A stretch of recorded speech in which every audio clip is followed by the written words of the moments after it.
محترم سامعین، رمضان آ گیا ہے۔ ہمارے دل میں اس مہینے کی بہت قدر ہے کیونکہ یہ بہت فضیلت والا مہینہ ہے۔ لیکن ہم اس مہینے کے لیے صحیح طریقے سے تیاری کرتے ہیں؟ کیا ہم اپنے اہل خانہ کو توجہ دلاتے ہیں کہ وہ بھی اس مہینے کی تیاری کریں اور غفلت سے کام نہ لیں؟ محترم سامعین، اس ویڈیو میں ہم آپ کو بتائیں گے کہ رمضان کی تیاری کیسے کریں۔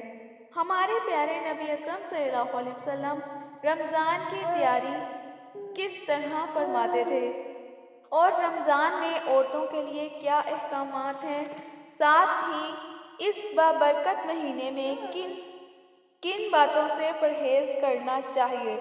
اگر آپ بھی رمضان کی تیاری صحیح طریقے سے کرنا چاہتے ہیں تو اس ویڈیو کو آخر تک ضرور دیکھیں۔ محترم سامعین، رمضان مبارک اسلامی مہینوں میں 9واں مہینہ ہے۔ رمضان کے معنی سخت گرمی اور تپش کے ہیں۔ سال کے 12 مہینوں میں اس مہینے کو خاص فضیلت حاصل ہے۔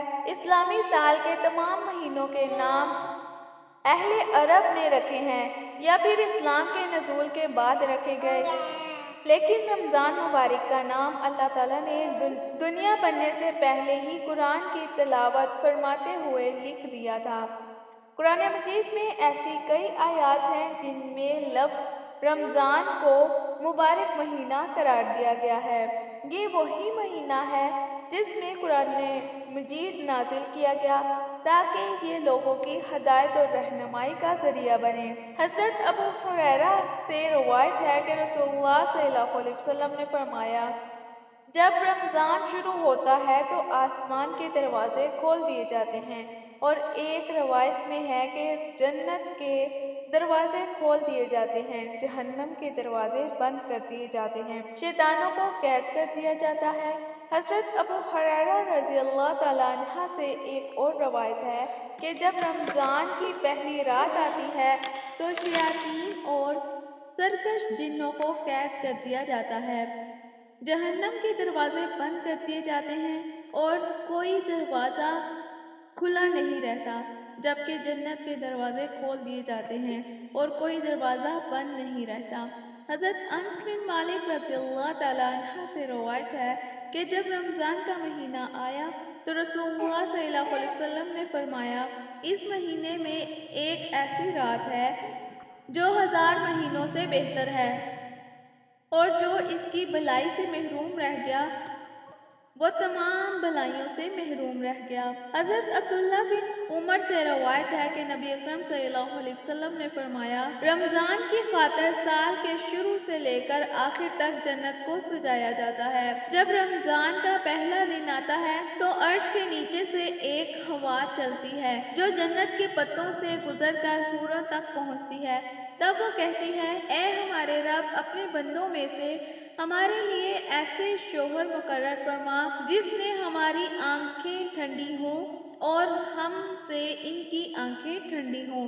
حضرت سلمان فارسی رضی اللہ تعالیٰ عنہ سے روایت ہے کہ رسول اللہ صلی اللہ علیہ وسلم نے شعبان کے آخری دن ہمیں خطبہ دیا اور فرمایا، اے لوگو، ایک عظمت والا مہینہ تم پر سایہ فگن ہو رہا ہے، یہ بہت بابرکت مہینہ ہے، اللہ نے اس کے روزے فرض کیے ہیں اور رات کے قیام تہجد کو نفل بنایا ہے۔ جو شخص اس میں کسی نیک عمل کے ذریعے اللہ کا قرب حاصل کرے تو وہ ایسا ہے جیسے اس نے غیر رمضان میں ایک فرض ادا کیا، اور جس نے اس میں ایک فرض ادا کیا وہ ایسا ہے جس سے اس نے غیر رمضان میں 70 فرض ادا کیے۔ یہ صبر کا مہینہ ہے اور صبر کا ثواب جنت ہے۔ یہ ہمدردی کا مہینہ ہے اور اس میں مومن کے رزق میں اضافہ کیا جاتا ہے۔ جو شخص کسی روزے دار کا روزہ افطار کروائے تو یہ اس کے لیے مغفرت کا سبب بنے گا۔ حضرت عمر بن خطاب رضی اللہ تعالیٰ عنہ سے روایت ہے کہ رسول اللہ صلی اللہ علیہ وسلم نے فرمایا، رمضان میں جو اللہ کا ذکر کرتا ہے وہ بخش دیا جاتا ہے، اور جو اس مہینے میں اللہ سے کچھ مانگتا ہے وہ نامراد نہیں لوٹاتا۔ حضرت ابو سعید خدری رضی اللہ تعالیٰ عنہ سے روایت ہے کہ رسول اللہ صلی اللہ علیہ وسلم نے فرمایا، بے شک رمضان کے ہر دن اور ہر رات میں اللہ تعالیٰ بہت سے لوگوں کو جہنم سے آزاد کرتا ہے اور ہر مومن کی ایک دعا دن اور رات میں قبول ہوتی ہے۔ حضرت ابو ہریرہ رضی اللہ تعالیٰ عنہ سے روایت ہے کہ رسول اللہ صلی اللہ علیہ وسلم نے فرمایا، جب رمضان کی پہلی رات ہوتی ہے تو اللہ تعالیٰ اپنی مخلوق کی طرف نظر فرماتا ہے، اور جب اللہ تعالیٰ کسی بندے کی طرف نظر فرماتے ہیں تو اسے کبھی عذاب نہیں دیتا۔ ہر روز 10 لاکھ لوگوں کو جہنم سے آزاد کرتا ہے، اور جب 29ویں رات ہوتی ہے تو پورے مہینے میں جتنے آزاد کیے ان کے برابر صرف اس ایک رات میں آزاد کرتا ہے۔ پھر جب عید الفطر کی رات آتی ہے تو فرشتے خوشیاں مناتے ہیں، اللہ تعالیٰ اپنے نور کی خاص تجلی فرماتے ہیں اور فرشتوں سے پوچھتے ہیں، اے میرے فرشتوں، اس مزدور کا کیا بدلہ ہے جس نے اپنا کام مکمل کر لیا؟ فرشتے عرض کرتے ہیں، اے ہمارے رب، اسے پورا اجر اور انعام عطا فرما۔ اللہ تعالیٰ فرماتا ہے، میں تمہیں گواہ بناتا ہوں کہ میں نے اس کی مغفرت عطا کر دی۔ محترم سامعین، کیا آپ روزے کی اہمیت کے بارے میں جانتے ہیں؟ روزہ کیا ہے اور روزہ کیوں فرض کیا گیا ہے؟ روزہ کے لغوی معنی کسی چیز سے رکنے کے ہیں۔ یہ اسلام کا تیسرا رکن ہے جس میں مسلمان صبح صادق سے لے کر غروب آفتاب تک مخصوص شرائط کے ساتھ کھانے پینے اور نفسانی خواہشات سے رکا رہتا ہے۔ رمضان مبارک کے روزے ہر بالغ اور تندرست مرد عورت پر فرض ہیں۔ جو شخص اس رکن کی فرضیت سے انکار کرتا ہے وہ کافر ہے، اور جو مسلمان اس کے فرض کا انکار نہیں کرتا لیکن روزہ نہیں رکھتا وہ فاسق ہے۔ قرآن مجید میں روزے کی اہمیت کا ذکر کیا گیا ہے۔ اللہ تعالیٰ فرماتے ہیں، اے ایمان والو، تم پر روزے فرض کیے گئے ہیں جیسے تم سے پہلے لوگوں پر فرض کیے گئے تھے تاکہ تم پرہیزگار بن جاؤ۔ اللہ کے اس فرمان کے مطابق روزہ ہم سے پہلے امتوں پر بھی فرض رہا۔ حضرت یحییٰ علیہ السلام اور ان کی امت پر بھی فرض تھا۔ اللہ ہمیں رمضان کی برکتیں اس کی صحیح تیاری کرنے کی توفیق عطا کرے۔ محترم سامعین، نبی اکرم صلی اللہ علیہ وسلم نے فرمایا، سحری کھاؤ کیونکہ سحری کھانے میں برکت ہے۔ بے شک اللہ اور اس کے فرشتے سحری کھانے والوں پر درود بھیجتے ہیں۔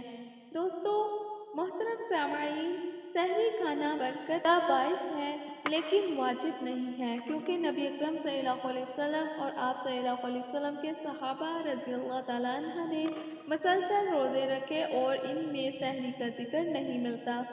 سحری کھانا سنت ہے اور کچھ علماء کے نزدیک مستحب ہے، مگر اس بات پر سب کا اتفاق ہے کہ بغیر سحری کے روزہ صحیح ہوتا ہے۔ اگر کوئی جان بوجھ کر سحری نہ کھائے یا سوتے رہنے کی وجہ سے سحری چھوٹ جائے تو بھی روزہ درست ہے، مگر افضل یہ ہے کہ سحری کے وقت کچھ نہ کچھ ضرور کھا لیا جائے، چاہے ایک گھونٹ پانی ہی کیوں نہ ہو۔ حضرت عمر بن عاص رضی اللہ تعالیٰ عنہ سے مروی ہے کہ میں نے نبی اکرم صلی اللہ علیہ وسلم کو فرماتے ہوئے سنا، ہمارے اور اہل کتاب کے روزوں میں فرق سحری کھانے کا ہے۔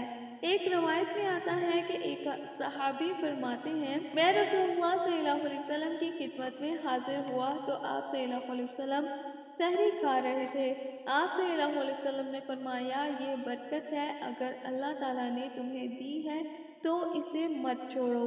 حضرت ابو ہریرہ رضی اللہ تعالیٰ عنہ سے روایت ہے کہ رسول اللہ صلی اللہ علیہ وسلم نے فرمایا، انسان کے ہر نیک عمل کا اجر 10 گنا سے لے کر 700 گنا تک بڑھا دیا جاتا ہے۔ اللہ تعالیٰ فرماتے ہیں، مگر روزہ صرف میرے لیے ہے اور اس کا اجر میں خود دوں گا۔ بندہ اپنی خواہش اور کھانے کو صرف میری رضا کے لیے چھوڑتا ہے۔